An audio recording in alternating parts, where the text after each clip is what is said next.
क्या योगी के खिलाफ बीजेपी में फिर हो रही है कोई साजिश? योगी के जिस बयान ने अखिलेश राहुल समेत पूरे विपक्ष की कर दी हालत टाइट, उसी बयान पर योगी को क्यों नहीं मिल रहा पार्टी का समर्थन?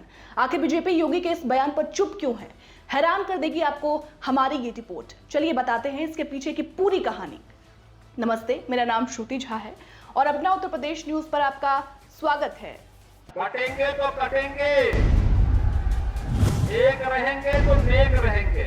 बटोगे तो कटोगे, एक रहोगे तो नेक रहोगे, सुरक्षित रहोगे। यूपी के सीएम योगी आदित्यनाथ के इस बयान के कई मतलब निकाले जा रहे हैं। जाति की जोर पकड़ती राजनीति के बीच धर्म को लेकर योगी का यह बयान राजनीतिक गलियारों में खासा चर्चित हो रहा है। कहा जा रहा है कि यहां योगी के बयान में जिक्र भले ही बांग्लादेश का था, लेकिन फिक्र यूपी की दिख रही थी। वैसे यह बयान सीएम की छवि से अलग तो नहीं है। खास बात यह है कि सीएम योगी के इस बयान पर शीर्ष नेतृत्व यानी बीजेपी की तरफ से कोई प्रतिक्रिया अब तक नहीं आई है। जी हां, पार्टी के शीर्ष नेतृत्व ने ना तो इस टिप्पणी का समर्थन किया है और ना ही इस पर कोई आपत्ति तक दर्ज की है। बहनों और भाइयों, राष्ट्र से बढ़कर के कुछ नहीं हो सकता, कुछ नहीं हो सकता। और राष्ट्र तब सशक्त होगा जब हम एक रहेंगे, नेक रहेंगे, तभी नेक रहेंगे। बटेंगे तो कटेंगे। आप देख रहे हैं ना, बांग्लादेश में देख रहे हो ना, तो वो गलतियां यहां नहीं होनी चाहिए।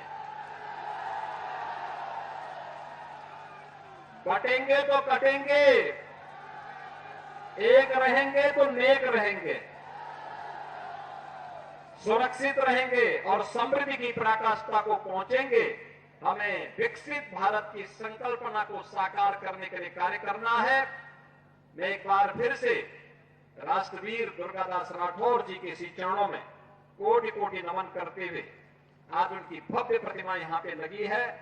राष्ट्र के प्रति समर्पण और श्रद्धा का भाव जिन्होंने अपने शौर्य और पराक्रम से दिया था, वह श्रद्धा का भाव हमारे मन में सदैव बना रहे। इस विश्वास के साथ आप सबको एक बार फिर से जन्माष्टमी की इस पावन तिथि पर हृदय से बधाई देता हूं। फिलहाल बड़ा सवाल तो यही है कि योगी के इस बयान को लेकर शीर्ष नेतृत्व के चुप्पी की वजह आखिर क्या है? राजनीतिक के जानकारों का मानना है इसको लेकर कि पार्टी की नजर जम्मू कश्मीर में होने वाले विधानसभा चुनावों पर है। पार्टी नहीं चाहती है कि उसके रुख का असर यहां पड़े, यानी योगी ने जो बयान दिया है उसका असर जम्मू कश्मीर में पड़े। पार्टी जम्मू कश्मीर में मुस्लिमों को नाराज कतई नहीं करना चाहती है। शायद यही वजह है कि आलाकमान की वजह से इस मामले में कुछ नहीं कहा गया है। इसके अलावा गठबंधन में सहयोगी के साथ तालमेल बनाए रखना भी पार्टी की मजबूरी है। एनडीए में जेडीयू हो, लोजपा रामविलास जैसे दल हो, जिनके वोट बैंक में मुस्लिम समुदाय की एक अहम भूमिका है।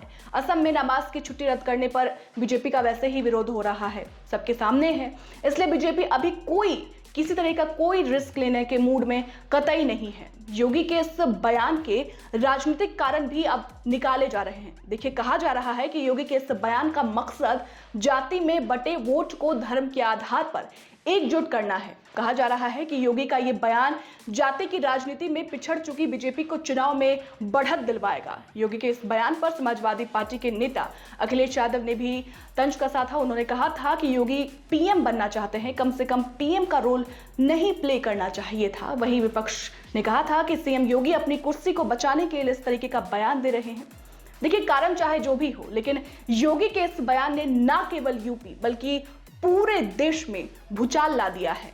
लोकसभा चुनाव में मिली हार के बाद पार्टी का रुख और सीएम योगी का यह बयान दर्शाता है कि पार्टी ने उन्हें एक बार फिर से फ्री हैंड दे दिया है। उत्तर प्रदेश में विधानसभा की 10 सीटों पर उपचुनाव होने हैं। हालांकि अभी चुनाव की तारीखों का ऐलान नहीं हुआ है, कभी भी तारीखों का ऐलान हो सकता है, लेकिन बीजेपी इस बार किसी भी तरीके से ढील बरतने के मूड में नहीं है। सीएम योगी एक बार फिर आक्रामक हिंदुत्व को लेकर फ्रंट फुट पर नजर आ रहे हैं। पार्टी की तरफ से हाल ही में मंडी से सांसद कंगना रनौत की तरफ से किसान आंदोलन को लेकर एक बयान आया था। इस मुद्दे पर पार्टी ने तुरंत कंगना को चेताया था और कहा था कि वो उनके पर्सनल कमेंट्स हैं। इससे पहले भी पार्टी अपने फायर ब्रांड नेताओं पर समय समय पर नकेल कसती रही है। लोकसभा चुनाव में मिली हार के बाद सीएम योगी का ये रुख दर्शाता है कि पार्टी ने उन्हें एक बार फिर से फ्री हैंड दे दिया है। फिलहाल इस पूरी रिपोर्ट पर आपकी क्या राय है, हमें कमेंट सेक्शन में जरूर बताएं और साथ साथ हमारे चैनल को लाइक और सब्सक्राइब करना ना भूलें। शुक्रिया।